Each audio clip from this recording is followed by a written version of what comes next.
जिस नहज पे बात चली गई है, जिस तरह से घटिया और गलीज़ किस्म की मुहिम बात बेडरूमों तक चली गई है, बजाय इसके कि लोग इमरान खान से नफरत करें, वो हमदर्दी उनके लिए बढ़ रही है। उसका जवाब उन्होंने क्या दिया?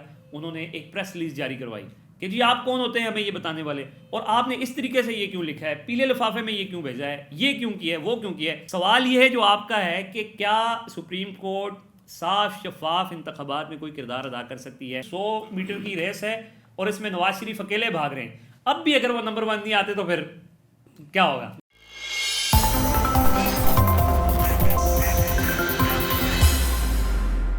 अस्सलाम वालेकुम नाज़रीन, वेरीफाइड के डिजिटल प्लेटफॉर्म से मैं हूं इब्रार वली। मेरे साथ मौजूद हैं रिजवान गिलज़ई। आज हम बात करेंगे मुल्क की सियासी सूरत हाल पर, ख़ास तौर पर पाकिस्तान तहरीक इंसाफ के मुस्तकबिल के हवाले से। रिजवान साहब, सबसे पहले तो ये बताएं कि बहुत सारे लोगों के जहनों में ये सवाल हैं कि क्या पाकिस्तान तहरीक इंसाफ आइंदा आम इंतखाबात में हिस्सा ले सकेगी? बहुत शुक्रिया इब्रार।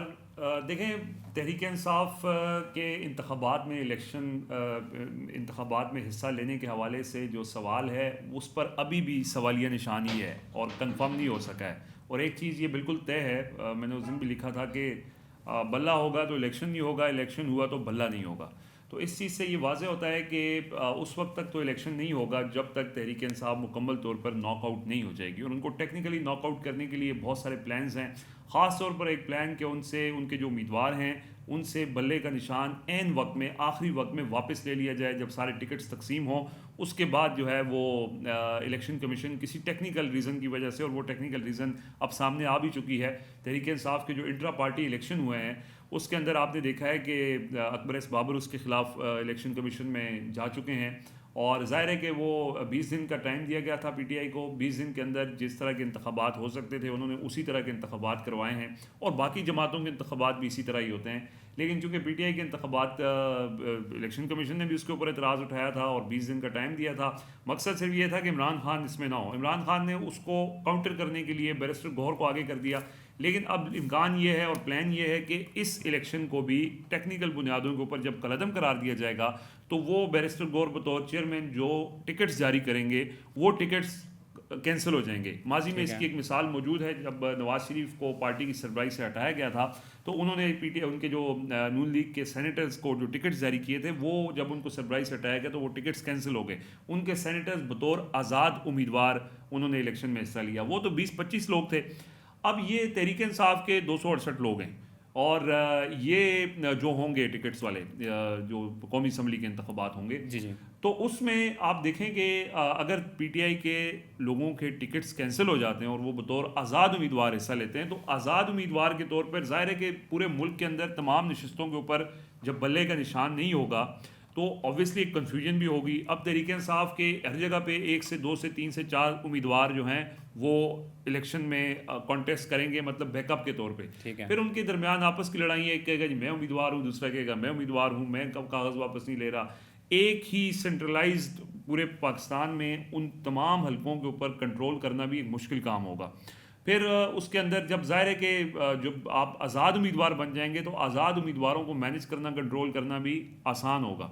तो ये एक प्लान है जिसके तहत तहरीक इंसाफ की अगले इंतखाबात जो फरवरी के अंदर होने हैं उसमें उस तरह से मुकम्मल तौर पर जो शिरकत है वो मुतवक्के नहीं है, और यही सारी चीज़ें लग रही हैं। और वाकई ये हकीकत भी है, क्योंकि अगर बल्ले के निशान बैलेट पेपर के ऊपर होता है तो फिर इलेक्शन मैनेज करना एक तरह से नामुमकिन सा काम है। इसलिए कोशिश की जाएगी कि इलेक्शन से पहले जितनी भी प्री पोल रिगिंग धांधली कर सकते हैं वो की जाएगी, ताकि 8 फरवरी के दिन अगर इलेक्शन होता है तो लोग निकलें तो उनके निकलने का फ़ायदा ना हो, और आज़ाद उम्मीदवारों को मैनेज भी आसानी से कर लिया जाए। और फिर ज़ाहिर है कि हर हल्के के ऊपर हर आज़ाद उम्मीदवार का जो इंतखाबी निशान है वो भी अलग होगा। तो ये एक टेक्निकल चीज़ है और इसका मोस्ट लाइकली इसी तरह करेंगे, और अगर इलेक्शन 8 फरवरी को होने हुए तो तहरीक इंसाफ इसी तरह माइनस होगी। अच्छा रिजवान भाई, इमरान खान के ख़िलाफ़ हर गुजरते दिन के साथ नए इल्ज़ामात, नए केसेस, तो ये तमाम इल्ज़ामात और तमाम केसेस क्या इमरान खान की सियासत को कोई नुकसान पहुंचा सकते हैं या नुकसान पहुंचा रहे हैं? देखें, बज़ाहिर इस वक्त जो हमें नज़र आ रहा है, इमरान खान के ख़िलाफ़ 200 से ज़ायद मुकदमात हुए और तकरीबन 100 के करीब तो उनके ख़िलाफ़ जो इल्ज़ामात और कैंपेन्स भी हुई हैं।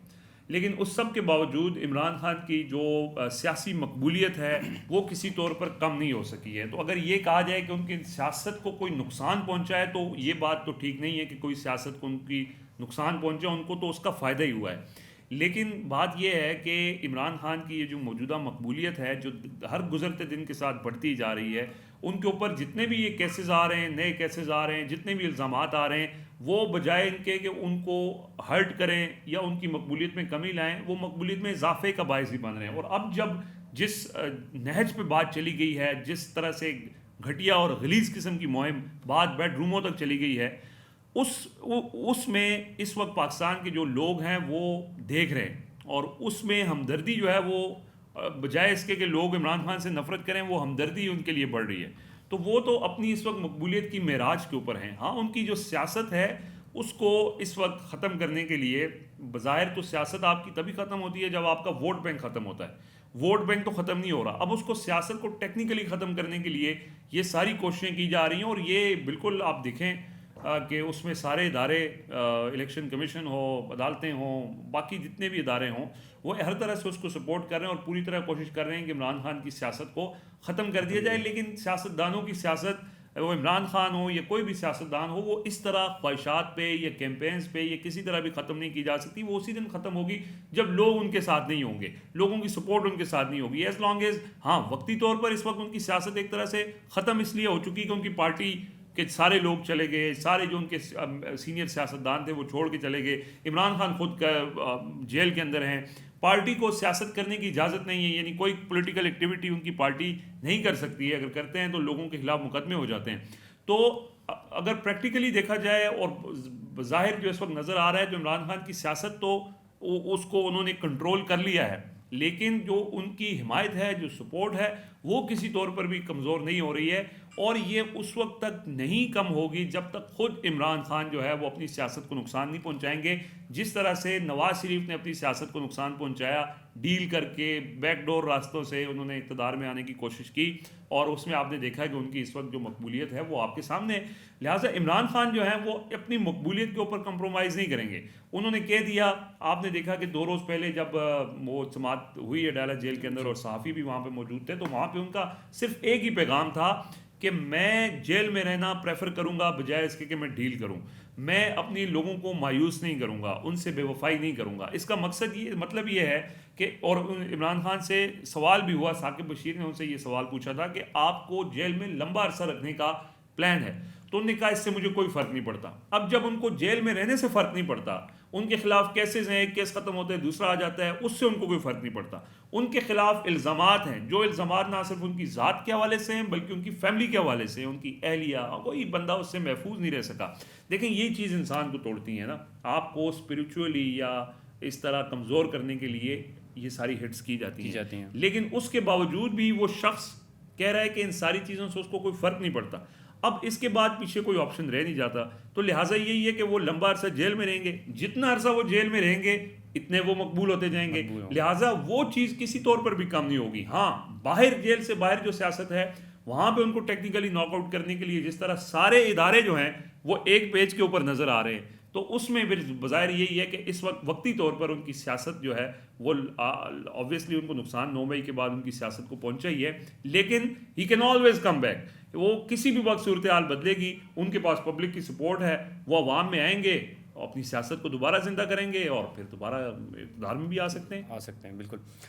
रिजवान भाई, इसके साथ ये भी बताएं कि इस वक्त लोगों को सुप्रीम कोर्ट से बहुत ज़्यादा उम्मीदें हैं। क्या सुप्रीम कोर्ट एक अहम किरदार अदा कर सकती है इंतखाबात को साफ़ और शफाफ करवाने में? देखें, सबकी उम्मीदें तो सुप्रीम कोर्ट ऑफ पाकिस्तान से ही थीं और हैं भी, लेकिन मेरे ख्याल में ये थी वाली बात जो है वो ज़्यादा अब नज़र आ रही है, क्योंकि वो जो उम्मीदें थीं बहुत से लोगों को, वो अब दम तोड़ती जा रही हैं और वो जो भरम था वो भी टूटता जा रहा है। जिस तरह से मौजूदा चीफ जस्टिस काजी फ़ाइज़ ईसा ने अपने जब से वो सितंबर 17 से उन्होंने अपना ऑफिस लिया है, मतलब बतौर चीफ जस्टिस वो अपना सीट संभाली है, उसके बाद से लेके अब तक तकरीबन ये जो 2.5 महीने गुजरे हैं, इसके अंदर उन्होंने कोई ऐसी चीज़ नहीं की जिससे ये लगे वो पुराना फ़ाइज़ ईसा याद आ जाए जो आइन और कानून पर यकीन रखता था। अभी तक उन्होंने जो फ़ैसले किए हैं अगर ख़ास तौर पे आपने शफाफ इंतखाबात के हवाले से देखें तो एक फ़ैसला जो उन्होंने किया वो इलेक्शन के केस का ऊपर किया। उन्होंने कहा जी 8 तारीख दे दें। तारीख उन्होंने दिलवा दी इलेक्शन कमीशन से भी और सदर मुमलिकत से भी कि 8 फरवरी को इलेक्शन होने हैं। उस पर उन्होंने कहा कि ये पत्थर पे लकीर है, ठीक है। अब इलेक्शन होने हैं, ये तो माना जा सकता है कि हो सकता है कि काजी साहब इलेक्शन करवा ही दें। सवाल ये है जो आपका है कि क्या सुप्रीम कोर्ट साफ शफाफ इंतखाबात में कोई किरदार अदा कर सकती है?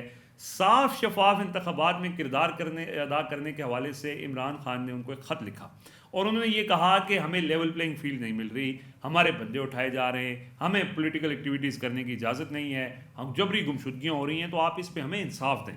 उसका जवाब उन्होंने क्या दिया?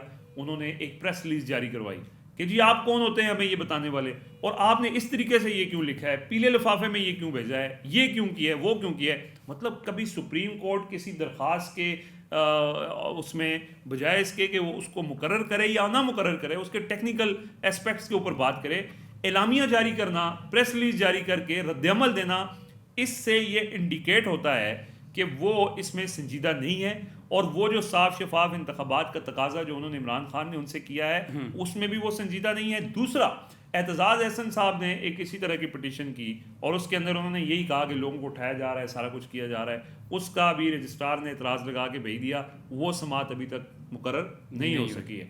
तो ये जो चीज़ें इंडिकेट करती हैं और जिस तरह का उनका किरदार है, और ख़ास तौर पर इमरान खान और उनकी जमात के हवाले से उनका जो बोझ है वो खुल के सामने आ चुका है। और आप देखें वो सारी चीज़ें, पिछली जनरल मुशर्रफ का केस सुन रहे हैं, फैज़ाबाद का केस सुन रहे हैं, पुराने केसेस सुन रहे हैं, उनसे जब बात की जाती है कि इस वक्त क्या हो रहा है तो वो कह रहे हैं अभी की बात ना करें।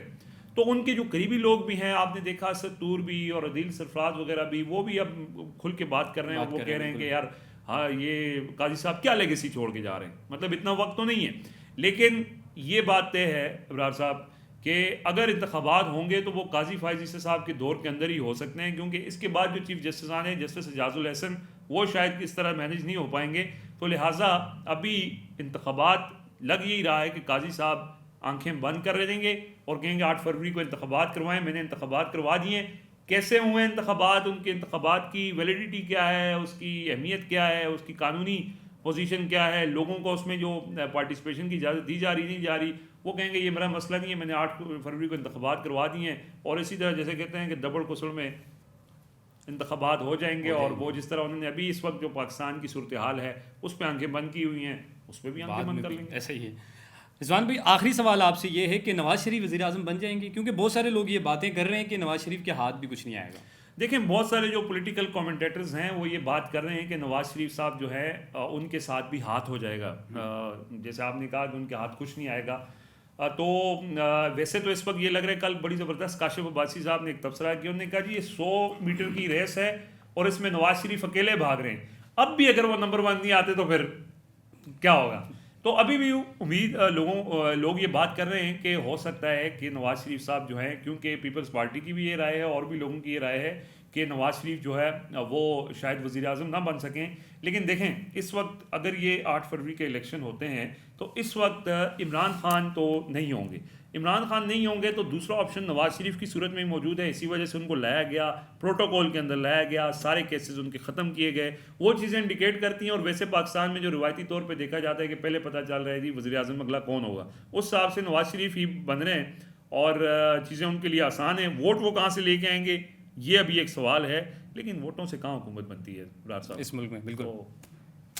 नाजरीन, आज के वीलॉग में आपने 4 मैंने सवाल रखे थे रिजवान गिलज़ई के सामने और आपने इनकी गुफ्तगू मुलाहिज़ा फरमाई। अगले वीलॉग में आपसे इंशाल्लाह दोबारा मुलाकात होगी। आज के लिए इजाज़त दीजिए। खुदा हाफिज़।